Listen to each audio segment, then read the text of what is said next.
Hey, today's August 10th, 2023. I'm here with Eli Hauber. We're going to do some interviews today. Just one interview. Just one interview. Have some questions for you today. Okay. So how I'm long? excited. Yeah, how long you been at the church? I know I was baptized here, so probably since I was born. So 18 years and 10 months. That's a long time. Yeah, it's longer than you. That's longer than I've been here for sure. What are your earliest memories? I assume you don't remember your baptism. No, I don't. I don't remember a lot before I was 7. So Okay. I remember doing like VBS summer camp with Dell, and I remember 5th grade Bible study down here.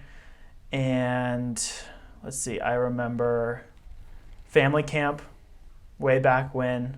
Been doing that. I did that from as young as I can remember until probably like 6th or 7th grade. So lots of memories at family camp up at Foret, and just church rituals like the mystery, burying the banner, kids' activities around the church. So those are some of my earliest. Yeah, what's your favorite memory? Of those, or just total? Any memory from the church. You know, I really liked going to Mackenzie's Chop House with Leanne when we told her that we were going to be offering her a job. Unfortunately, I couldn't get in on the trying to buy as much wine as possible to cover the $2,000 bill. But that was incredible because our server was gay and she didn't have a church that she was going to, and then she came to Leanne's first service, and so it was just a super powerful thing. Lots of tears, very rewarding. Yeah. So you were on the search committee to bring Leanne into the church. Tell me about your experience with the search committee. Yeah, so it was a very not informal offering to try to get me to come on, but I got a call from Bill Kemp, and just he offered the opportunity to me, we'd love to have you represent the youth voice and bring a different perspective into the conversations and the decision making. And so initially I didn't really understand the time commitment or what it would entail, but I said yes because why not? I'd love to give back, and I knew I was leaving in 2 years, so it was kind of like a last hurrah sort of thing. So we started one in-person meeting and then realized that it just wasn't fun meeting in masks, so we went virtual because it was during the pandemic. And we spent a lot of time kind of recrafting the church profile. We kind of had a rough, robust type of thing to start with because we had just done a search 2 or 3 years earlier. So it was kind of just fine-tuning, and then we got into sending that out and just waiting for people to come back. And we went through 1 or 2 interviews and it just didn't really feel right. It wasn't the right person we wanted. And then we got to hear from Leanne and ask her questions, and it really just hit home. And then we got to meet with her again in person, and just her energy and her joyful personality was, it felt right. And I think we made the right decision. I think so. Yeah. Who was, so when your earliest memories, who was the pastor at the time? It was Ben. I was baptized by Jim, but Ben was the assistant or associate pastor at the time. So I have pictures with Jim at my baptism, but I don't actually remember him being pastor. So Gotcha. Who do you remember as friends in the church over the years? I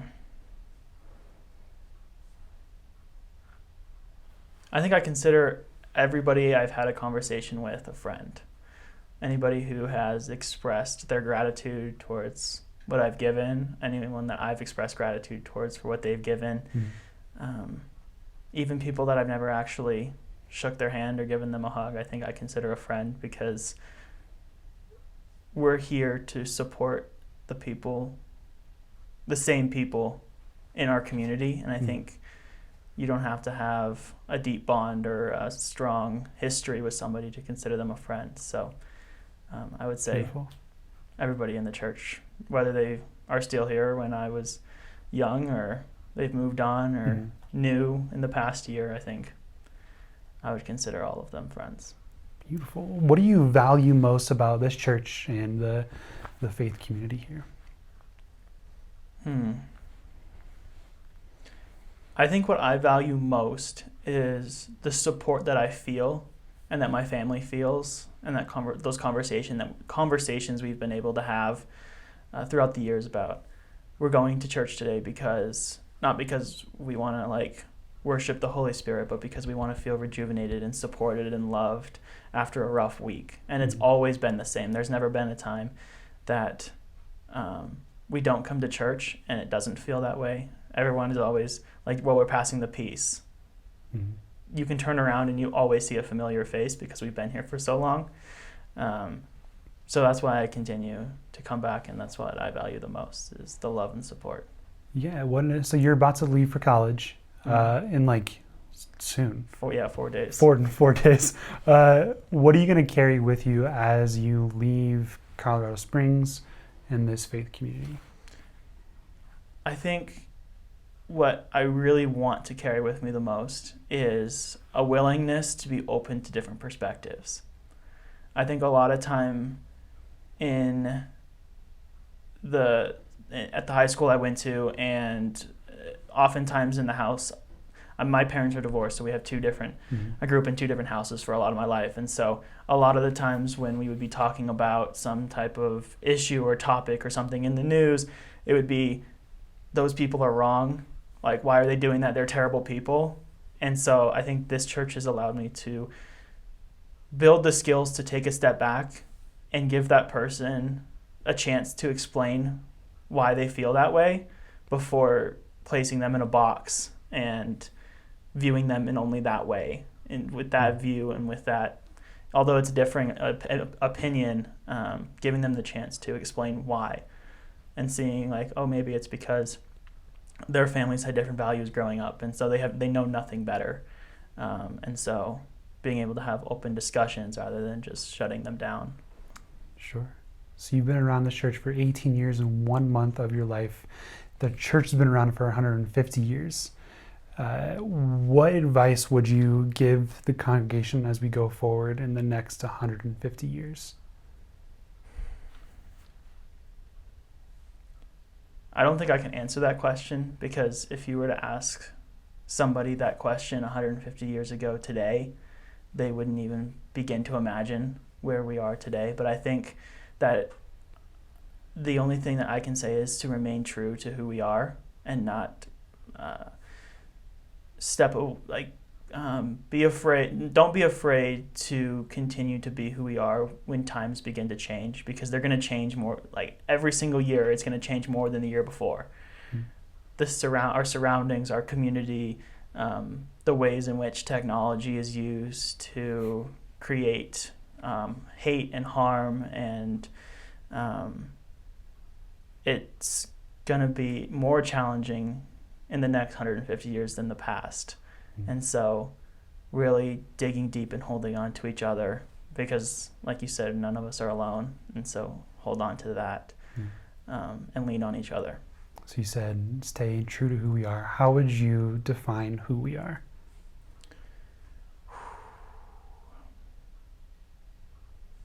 Obviously imperfectly, but what are some words and phrases that you would describe us as?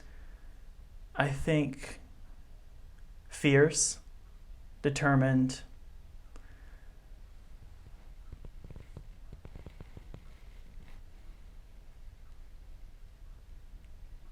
unwavering.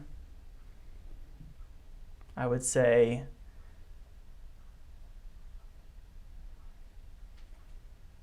full of light,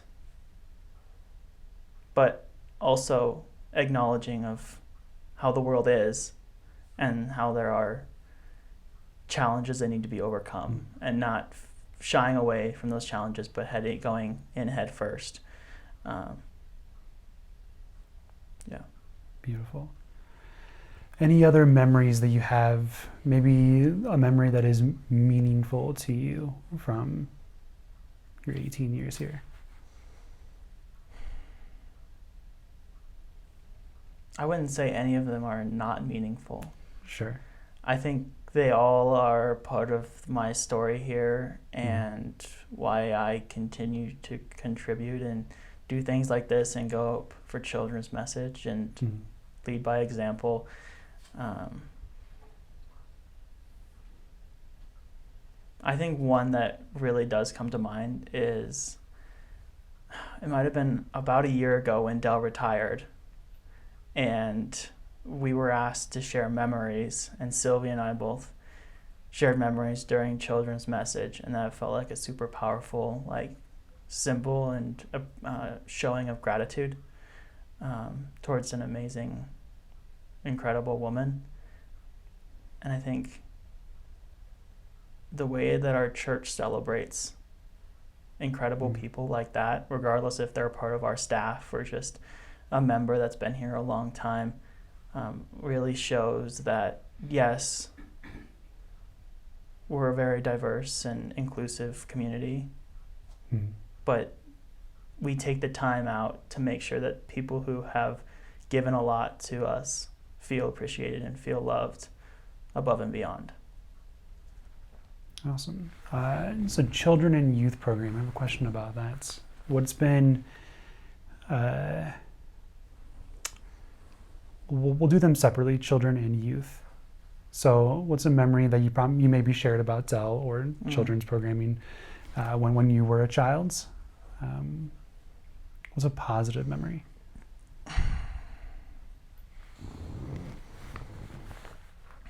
I think I would have to say the summer camp with FCC up at Foret. I did that for 4th, 5th, 6th, 7th, and 8th grade. And some of those memories, I'll hold on to the rest of my life. I danced with a girl for the first time in 5th grade at that camp in Ponderosa.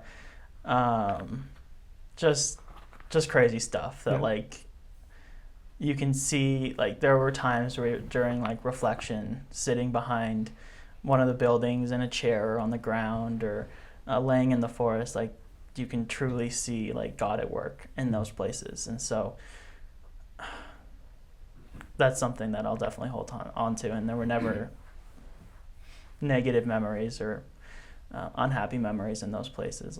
The tetris, tater, tots, they don't serve them anymore, but those are all. What are the tetris, tater, tots? They're like Tetris box shaped in tater tots shaped like Tetris blocks, and they were the most incredible thing, and they were served twice throughout the whole week, and it was the best day. That's incredible. But little things like that, I guess. I've never heard of Tetris tater tots before. Tots, that is a new thing to me. Yep. Were the different colors too? No. They were just different shapes. Yeah. Bummer. Anything else that you want to share? That's the end of my questions here. But anything else that you have? You want to make sure that people hear? Yeah. I guess just thank you. It's been incredible, and I know it's not the end of my journey, but it feels like the end of an era or the end of a chapter. I won't be able to come every Sunday and see people and give them hugs and have conversations. It's going to be from a distance over Zoom or over the live stream. So just an immense feeling, an expression of gratitude towards everyone who's made it an incredible 18 years. So yeah, well, you've made an impact on the church yourself, and so this place is different because of your presence here, and so thank you for being a part of it. It's been a pleasure. Yeah. How much time do we have left? That was about 15 minutes. Much as you want. What else we got? Do you want any questions to help the youth programming? Talk about Pine Ridge. Okay. Yeah. So I totally thought it was gonna be a total not fun, in the hot heat, humid bugs, a total disaster. I was gonna hate it, and that was the complete opposite. I truly have never seen God at work more in a place in my entire life, and it wasn't just through the people or through the work that we were doing or in the food we were eating, at Foret. it was like everywhere. Like it was in our conversations at night. It was in the laughter of the kids who were at the house that we were eating lunch at, or it was in the thunderstorm and sunset up on the hill on the third night. It was everywhere. And I think that made it a lot easier to feel welcome in a place where there weren't many people like us with the same background, the same history. There was a mutual sense of belonging in a place where there is an immense amount of suffering. And I ended up writing one of my college essays about it. And so that says a lot about like the impact it had on me. And I talked a lot about how the impression of nothingness in the Great Plains, you can find the most rewarding gifts in friendship and in the lessons that you learn from place. And so I walked out of there with a renewed sense of wonder and wanting to take the extra step to go off of an exit in what feels like the middle of nowhere and learn about what that place is and its history and it's the pain that it's endured and the challenges it's overcome and how it can still be improved and helped today. Yeah. Everyone has a story. Ourselves, those at Pine Ridge. Right. Everyone's got a story, and every story is meaningful. We'll just do one more story here. Can you tell us a story from sometime in the 18 years that was maybe during some sort of like holiday at the church? So Christmas, Easter. What's the story from one of those times? Yeah.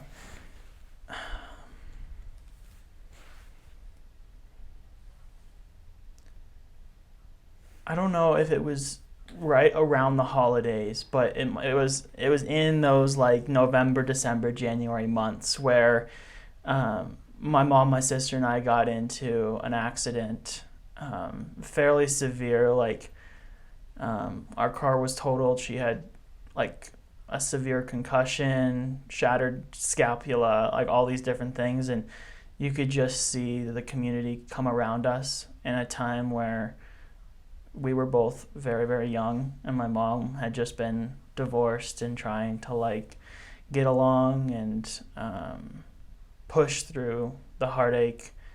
And it was just like almost felt like the world coming crashing down. Like we were too young to fully understand the effects that it had on our family, but like looking back now, the way that the church came together to support us and make us feel like we weren't alone and loved. And I didn't realize it then that it was everybody from the church that was doing these things, but like looking back now, it was like everyone that we had met through the church that was coming and bringing us food or checking up on us or driving my sister and I to school in the mornings. And so just things like that, it like made me realize that like that is why we are a member at this church, and that's why we continue to come back, is because when people that may have only had one or two conversations with us but see us every Sunday at church come and support us and help us throughout the week in a time that we really, really need it, it makes it a lot easier to build community and do the same for them when they might need help. Or even if it wasn't them who needed help, we could go back and find someone else in the church that needs that support. And so I guess that's kind of a short, abbreviated story, but okay. Thanks, Eli. You're welcome. We did it. We did.